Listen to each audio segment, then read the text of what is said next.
Okay, friends, I'm back for part 2. Here we go. Oh, if I can get it.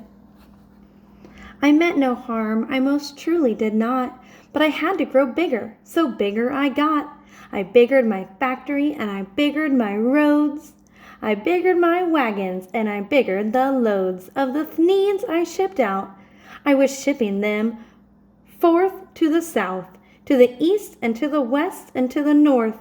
I went right on biggering, selling more needs, and I biggered my money, which everyone needs.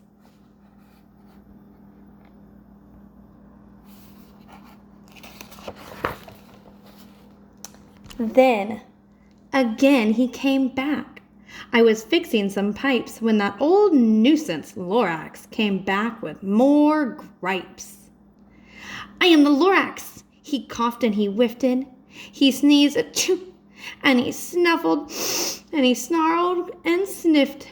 Onceler, he cried with a crufulous croak. Onceler, you're making such smuggless smoke. My poor swoomy swans, why they can't sing a note. No one can sing who has smog in his throat. So like all the smoke from the Sneed factory, the swans are inhaling it and then they can't sing pretty anymore. And look, there's only a few trees. And so, said the Lorax, please pardon my cough. They cannot live here, so I'm sending them off. Where will they go? I don't hopefully know. They have to fly for a month or a year to escape the smog you've smogged up around here. So the air is not clean anymore. It's making it hard to breathe. What's more, snapped the Lorax, his dander was up. Let me say a few words about gluppity-glup. Your machinery clugs on day and night without stop, making gluppity-glup and sloppity-slop. And what do you do with this leftover goo? I'll show you, you dirty old onceler man, you. Like he's holding him. You're glumping the pond where the humming fish hummed. No more can they hum, for their gills are all gummed. So I'm sending them off. Oh, their future is dreary. They'll walk on their fins and get woefully weary in search of some water that isn't so smeary. Bella. Bella's thirsty. Could you hear her drinking water? You done, Bella? Okay. And then I got mad. I got terribly mad. I yelled at the Lorax, now listen here, Dad. All you do is yap, yap, and say bad, bad, bad. Well, I have my rights, sir, and I'm telling you, I intend to go on doing just what I do. And for your information, you Lorax, I'm figuring on biggering and biggering and biggering and biggering, turning more truffle trees into needs, which everyone needs.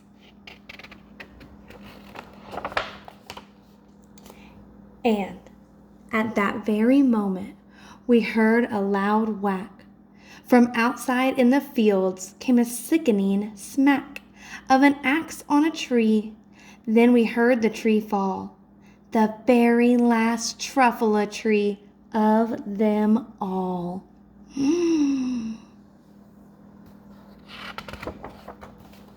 If that's the last truffle tree, what's going to happen to the factory? Can he keep making needs? Nope. No more trees, no more needs, no more work to be done. So in no time, my uncles and aunts, everyone, all waved me goodbye, and they jumped into my cars and drove away under the smoke-smuggered stars. Now all that was left neath the bad-smelling sky was my big empty factory, the Lorax and I. The only people left.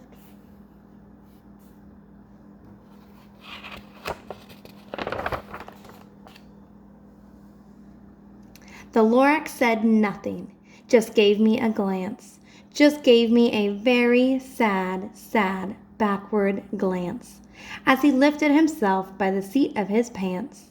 And I'll never forget the grim look on his face when he hoisted himself and took leave of this place through a hole in the smog without leaving a trace.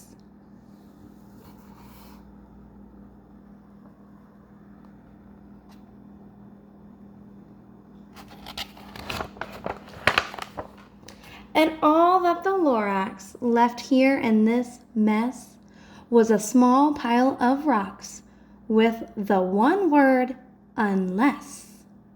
Whatever that meant, well, I just couldn't guess. See, it says unless. That was a long, long ago. But each day since that day, I've sat here and worried away. Through the years, while my buildings have fallen apart, I've worried about it with all of my heart. What do you notice about this picture? Do you remember what it looked like at the beginning of the story before he started chopping down the trees? Let's go back and look. Look at that. Beautiful and colorful. There's green grass and the sky is blue and there's no smoke in the sky. And the water's blue. It's so pretty. There's barbaloots and the swoomy swans. And now look at it. Doesn't even look the same, does it?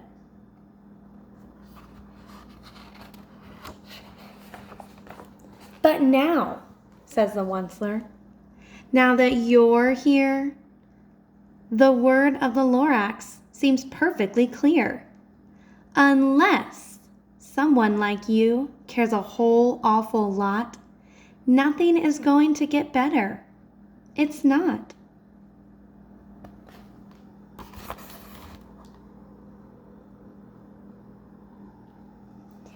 Unless someone cares a whole awful lot, nothing's going to get better.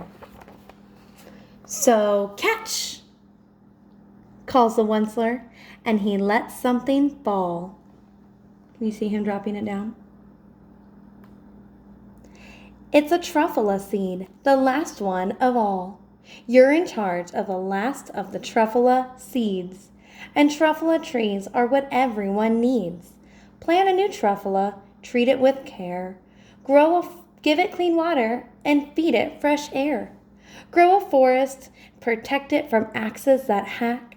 Then the Lorax and all of his friends may come back. The very last seed to plant another truffula tree. And if he takes care of it, maybe one day it can go back and he can grow a forest that looks like this. And he won't let anybody come back and chop down all the trees again. The end. All right, friends. I hope you enjoyed that. Have a wonderful week.